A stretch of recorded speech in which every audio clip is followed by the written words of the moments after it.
Hello everyone, welcome to effortless education quick revision series में आज का हमारा टॉपिक है मिशनरियों का भारतीयों पर प्रभाव। आपके पहले के पेपर्स में एक दो बार पूछा गया है मिशनरियों के बारे में, इसीलिए आज हम ये टॉपिक पढ़ने वाले हैं। भारतीयों पे मिशनरियों का जो प्रभाव है उसे जानने से पहले हम जानेंगे कि कौन कौन से यूरोपी किस क्रम में भारत में आए थे।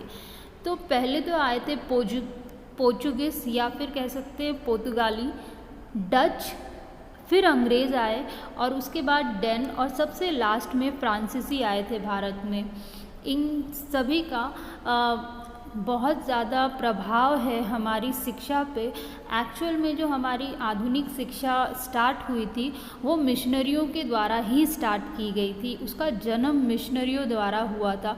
अगर आपसे पूछी जाए कि सबसे पहले कौन आए थे, हमारे कौन से यूरोपीय हमारे भारत में आए थे, तो वो पुर्तगाली थे और जो लास्ट विज़िट करने वाले यूरोपीय थे वो थे फ्रांसीसी या फिर फ्रेंच कह सकते हैं आप। मिशनरी एक्चुअली देखिए, ईस्ट इंडिया कंपनी ने मिशनरियों की हेल्प ली थी कि भारतीयों को अपनी भाषा वो सिखा सके। अपनी भाषा मतलब अंग्रेज़ी भाषा सिखा सके, सो दैट जो उनका काम था हम पे राज करने का वो आसान हो सके। तो इसी के लिए उन्होंने मिशनरियों की हेल्प ली। ईस्ट इंडिया कंपनी ने मिशनरियों की हेल्प लेके हमें शिक्षा प्रदान करने का काम किया, सो दैट जो उनका एडमिनिस्ट्रेशन वर्क है या प्रशासन का कार्य है वो स्मूथली चल सके। अब ये जो मिशनरी स्कूल्स खुले थे उनकी क्या क्या विशेषताएं हैं, चलिए देखते हैं। भारत में आधुनिक शिक्षा का जन्म मिशनरियों द्वारा किया गया, जिसकी विशेषता निम्नलिखित है। पहले तो कक्षा शिक्षण प्रणाली का प्रयोग किया गया। अच्छा, इससे पहले हमारा जो एजुकेशन सिस्टम था वो प्योरली जैसे भगवान के ग्रंथ होते हैं, रिलीजियस बुक होती है, उसके ऊपर डिपेंडेंट था और मौखिक ज़्यादा हम लोग प्रेशर देते थे या फिर इम्पोर्टेंस देते थे कि बच्चा उसे कंठस्थ कर ले, याद कर ले, और लिखने पे इतना जोर नहीं दिया जाता था। तो ऐसी कुछ चीज़ें हम शिक्षा में करते थे, बट क्लासरूम टीचिंग जैसा कुछ नहीं था। बट मिशनरियों के आने के बाद स्कूल थोड़े से सिस्टमैटिक हो गए और उसमें काफ़ी सारी नई चीज़ें इंक्लूड की गई, जैसे कि कक्षा शिक्षण प्रणाली। तो क्लासरूम टीचिंग की जो बात है वो मिशनरियों के द्वारा ही आई।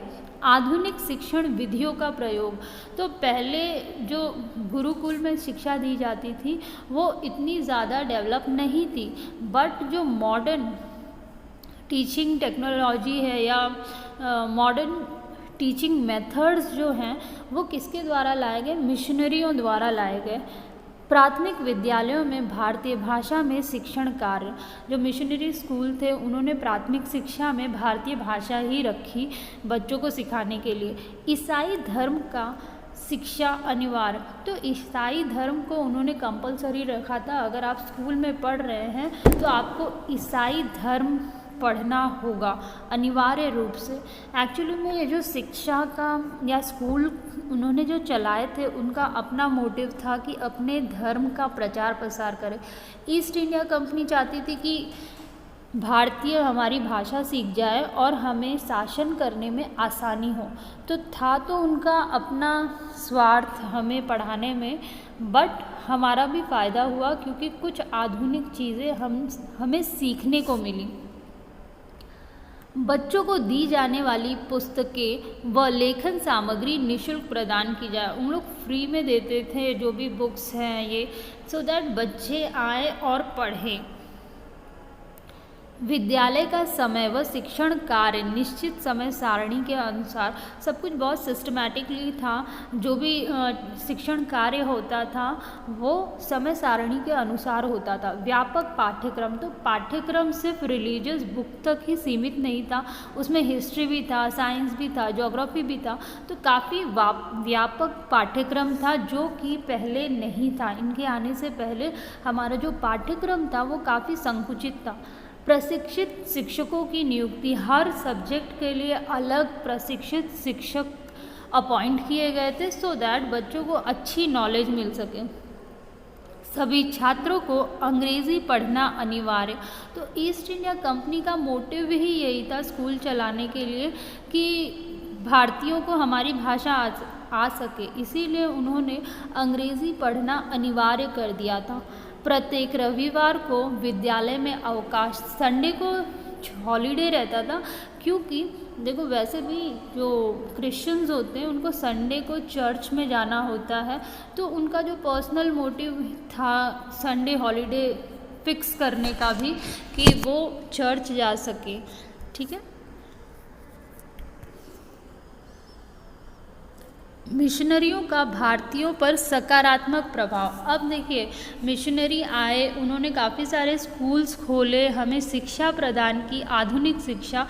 इसका क्या प्रभाव पड़ा, पॉजिटिव इफ़ेक्ट क्या पड़ा मिशनरियों के आने से या उनके भारत में कार्य करने से?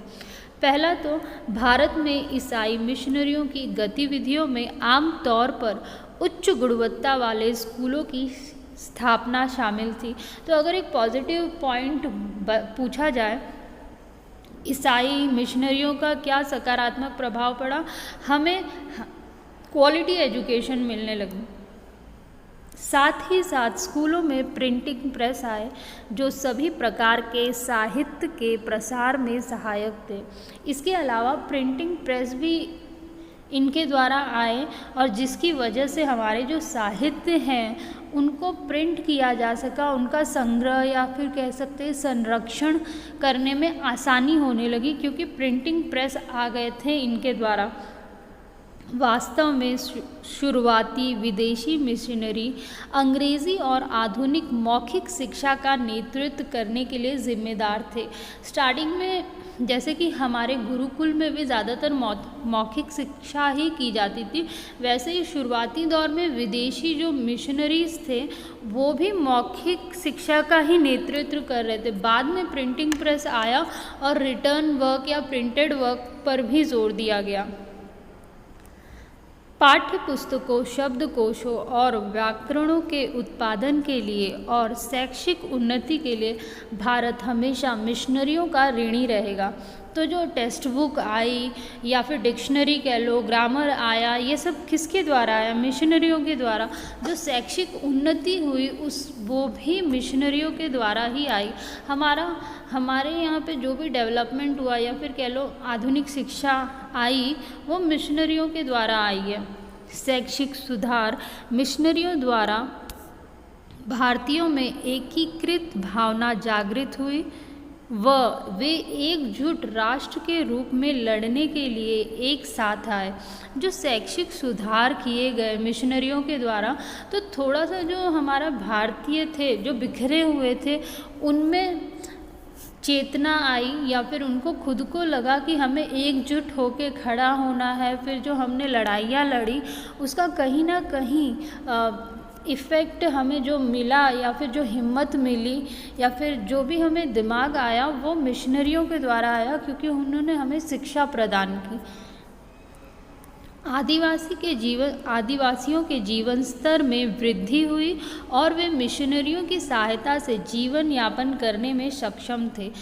देखिए, जब मिशनरी हमारे यहाँ पे आए तो हमारे यहाँ पे जो आदिवासी या फिर कुछ जनजातियाँ ऐसी थी जो बहुत ही ज़्यादा पिछड़ी हुई थी, उनको बहुत हीन भावना से देखा जाता था, उनकी हालत बड़ी ख़राब थी। बट मिशनरियों ने उनकी सहायता की, उन्हें जीवन यापन करने में या उन्हें सक्षम बनाने में बहुत बड़ा रोल निभाया मिशनरियों ने। तो आदिवासियों का जो स्टैंडर्ड ऑफ लिविंग था या उनकी जो दशा थी उसे सुधारने में भी मिशनरियों का हाथ था। चर्च से जुड़े हुए संगठन द्वारा अस्पतालों में लाखों लोग बचाए व बहाल किए गए। तो जो हॉस्पिटल बिल्डअप किए गए थे चर्च के द्वारा, उसमें से उसकी वजह से भी लाखों लोगों की जान बचाई गई। तो मिशनरियों का अगर सकारात्मक प्रभाव देखें तो प्रिंटिंग प्रेस हो गया, स्कूल्स हो गए, पाठ्य पुस्तकों की प्रिंटिंग हो गई, या फिर कह सकते हैं अपने लिए लड़ने की जो भावना है या हिम्मत है वो भी कहीं ना कहीं मिशनरियों के द्वारा आई। आदिवासियों का जो स्टैंडर्ड ऑफ लिविंग है या जीवन स्तर को ऊंचा करने में भी मिशनरियों का हाथ है। अस्पताल भी उन्होंने खोले जिसकी वजह से हमारा जो स्वास्थ्य है वो अच्छा हुआ भारतीयों का। अगर हम बात करें मिशनरियों का जो भारतीयों पर नकारात्मक प्रभाव है वो क्या था। मिशनरी ने भारतीयों को उनकी कमियों के बारे में शिक्षित किया, उन्हें मूल निवासी के आत्मविश्वास और आत्मसम्मान को पूरी तरह नष्ट कर दिया।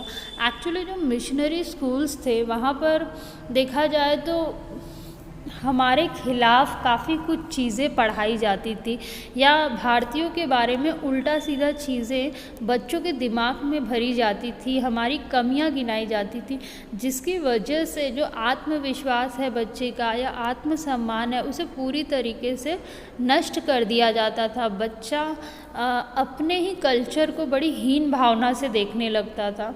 तो एक तो ये प्रभाव पड़ा हमारे ऊपर। बड़े पैमाने पर रूपांतरण से भारतीय संस्कृति का क्षरण हुआ और वर्गों के बीच संघर्ष स्वयं उत्पन्न हुआ।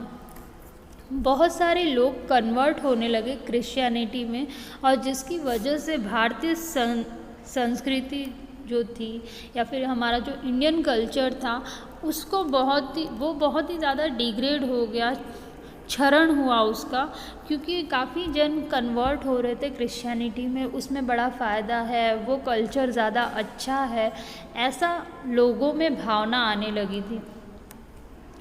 शैक्षिक असमानताओं ने भारतीय शिक्षितों व भारतीय अवमानना का साथी बना दिया। जो एजुकेटेड लोग थे, जो भी पढ़ रहे थे, क्रिश्चियन स्कूल में पढ़ के बाहर आ रहे थे, वो अपने ही लोगों को हीन भावना से देखने लगे, उन्हीं की मतलब भारतीयों की ही, अपने लोगों की ही अवमानना करने लगे, उनको कंटेम्प्ट करने लगे, जो कि अच्छी बात नहीं थी, क्योंकि जो एकता थी वो टूट रही थी कहीं ना कहीं एजुकेशन की वजह से। जो मुट्ठी भर एजुकेटेड लोग थे वो अनएजुकेटेड इंडियंस को, अपने ही साथियों को दूर कर रहे थे अपने आप से। तो ये कुछ नकारात्मक प्रभाव है जो मिशनरियों के द्वारा भारतीयों पे पड़े। Thanks for watching. इसमें से क्वेश्चन क्या बनने वाले हैं, एक क्वेश्चन इसमें से आया था कि मिशनरियों का भारतीयों पर प्रभाव, तो ये सकारात्मक प्रभाव की बात पूछी गई थी, तो वो आप इसमें से देख सकते हैं। उसके अलावा आगे शायद आपको पूछा जा सकता है कि इसका नकारात्मक प्रभाव भारतीयों पर क्या पड़ा, या फिर यूरोपी किस क्रम में आए थे, या पहले यूरोपी कौन था जो यहाँ पर भारत में आया था, तो वो पोर्चुगीज़ थे। Thanks for watching.